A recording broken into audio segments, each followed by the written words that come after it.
আকাশ প্রতিরক্ষা ব্যবস্থা। এইখানে আমরা সর্বাধুনিক প্রযুক্তি ব্যবহার করার মাধ্যমে আমরা কিভাবে আমাদের আকাশ সীমাকে নিরাপদ করা যায় শত্রুপক্ষের হাত থেকে, সেটা আমরা চেষ্টা করেছি। এখানে আপনারা দেখতে পাচ্ছেন যে এখানে আমাদের রাডার টেকনোলজি ইউজ করা হয়েছে। এখানে মিসাইল ক্যারিয়ার আছে এবং একটা মিসাইল প্রোটোটাইপ আছে। আমাদের মূলত বাংলাদেশে যে ধরনের এয়ার ডিফেন্স সিস্টেম আমরা এখন দেখতে পাচ্ছি, তুলনামূলকভাবে অন্যান্য দেশের তুলনায় এটি খুবই কম্পারেটিভলি এটি অনেক দুর্বল বলা যায়।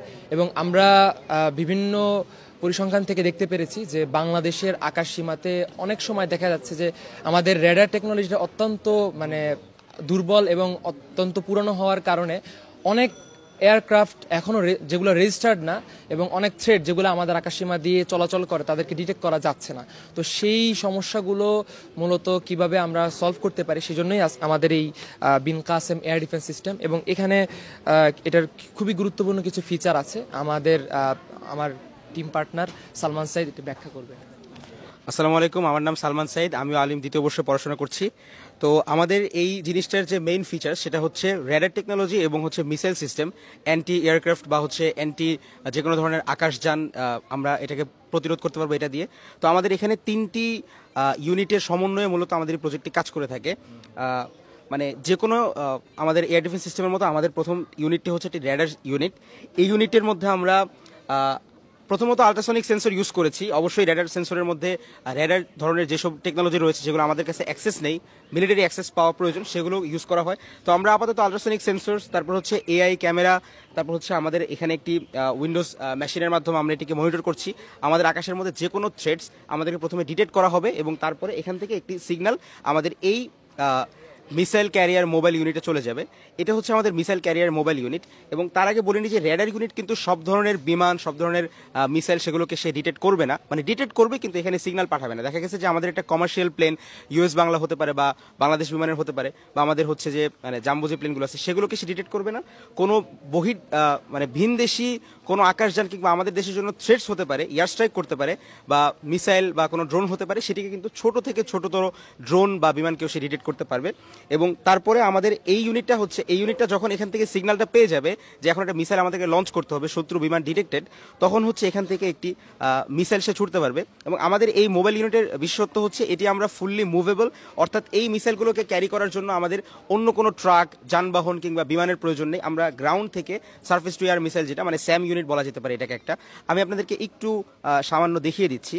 যেমন এটি কিন্তু আমাদের এই যে দেখতে পাচ্ছেন, এটিকে আমরা প্রায় 90 ডিগ্রি পর্যন্ত আমাদের প্রয়োজনের খাতিরে আমরা উপরের দিকে উঠাতে পারবো। এবং এটা কিন্তু সম্পূর্ণ রোটেট করে, এই যে ডানে বামে রোটেট করবে আপনারা দেখতে পাচ্ছেন। এবং তারপরে আমাদের যে ইউনিটে রয়েছে এটিকে আমরা নামকরণ করেছি আপাতত আবাবিল 001। আমাদের মোবাইল ইউনিটের ভিতর তো মিসাইল থাকবে, 3টা মিসাইল লোডেড আছে আপনারা দেখতে পাচ্ছেন অলরেডি। তো এই ইউনিটটার নাম হচ্ছে আবাবিল 001। এবং এখানে আমাদের সামনে যদি আপনারা লক্ষ্য করেন তাহলে দেখতে পাবেন যে সামনে ক্যামেরা রয়েছে, এর ভেতরে সেন্সরস রয়েছে এবং এই মিসাইলটির 3টি ইউনিট রয়েছে।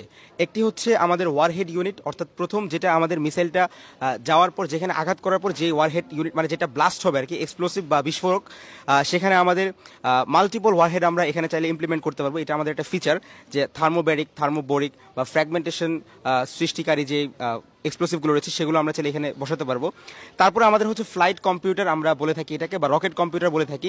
আমাদের এই পুরো রকেট সিস্টেমটাকে সেই মূলত সমন্বয় করবে এবং গ্রাউন্ড স্টেশনে আমাদের সকল ডেটা পাঠানো বা এই রকেটটাকে প্রসেস করে শত্রু এয়ারক্রাফট পর্যন্ত পৌঁছতে এই ফ্লাইট কম্পিউটার কিংবা আমাদের রকেট কম্পিউটারটি সাহায্য করবে, যেটা আমাদের মধ্যখানে অবস্থান করছে। সবার নিচে আমাদের বুস্টার মডিউল বা বুস্টার ইউনিট যেটিকে বলা হয়, যেটিকে রকেটটাকে গ্রাউন্ড থেকে একদম সারফেস টু এয়ার যেটাকে বলা হয়, আকাশে নিয়ে যেতে সাহায্য করবে।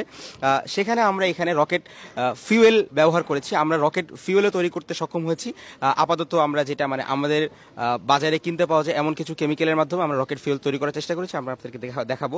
এবং এখানে কিন্তু আপনারা দেখতে পাচ্ছেন যে রকেটের ফিনস রয়েছে, অর্থাৎ এটা যখন শত্রুপক্ষের কাছে যাবে এখানে সামনে যে ক্যামেরা রয়েছে সেটার মাধ্যমে ডিটেক্টেড হবে যে আমার সামনে ওখানে মিসাইলটি রয়েছে। তো তারপরে একটু যদি 19-20 হয়, এদিক সেদিক যাওয়ার প্রয়োজন হয়, তখন কিন্তু সেই ফিনসগুলোকে স্বয়ংক্রিয়ভাবে নিজে কন্ট্রোল করার মাধ্যমে সে কিন্তু তার গতিপথ পরিবর্তন করতে পারবে। এবং সবচেয়ে আশ্চর্যজনক এবং সবচেয়ে বিস্ময়কর আমাদের কাছে প্রয়োজনীয় মনে হয়েছে যে ফিচারটি, দেখা যাচ্ছে যে একটি আমাদের মিসফায়ার হয়ে যেতে পারে, অর্থাৎ কোনো একটি লক্ষ্যবস্তু আমাদের সেটিকে ধ্বংস করণীয় নয় বা এমন কোনো লক্ষ্যবস্তু যেটা আমাদের ধ্বংস করার প্রয়োজন নেই আপাতত, সেটা ধ্বংস করলে আমাদের বিপদ। তো তখন সেটার দিকে যদি এটা ছুটে যেতে থাকে এবং তখন যদি এটা আর্টিফিশিয়াল ইন্টেলিজেন্স কিংবা আমরা যদি কমান্ড দিয়ে সেটাকে বোঝাতে পারি যে সেটা হচ্ছে ভুল টার্গেট, সেটাকে তুমি ধ্বংস করো না, তখন এটার সেলফ ডিস্ট্রাকশন ক্ষমতার মাধ্যমে আমাদের টার্গেটে পৌঁছানোর আগেই কিংবা একটু দূরে গিয়ে সেফ জোনে গিয়ে এটা কিন্তু সে নিজে নিজেই এক্সপ্লোড হয়ে আকাশে নিজেকে ধ্বংস করে ফেলবে, যাতে করে আমাদের নিজেদের ভূমিতে এটা আছড়ে না পড়ে কিংবা আমাদের ভুল টার্গেটে গিয়ে এটা মানে ফায়ার না করে ফেলে।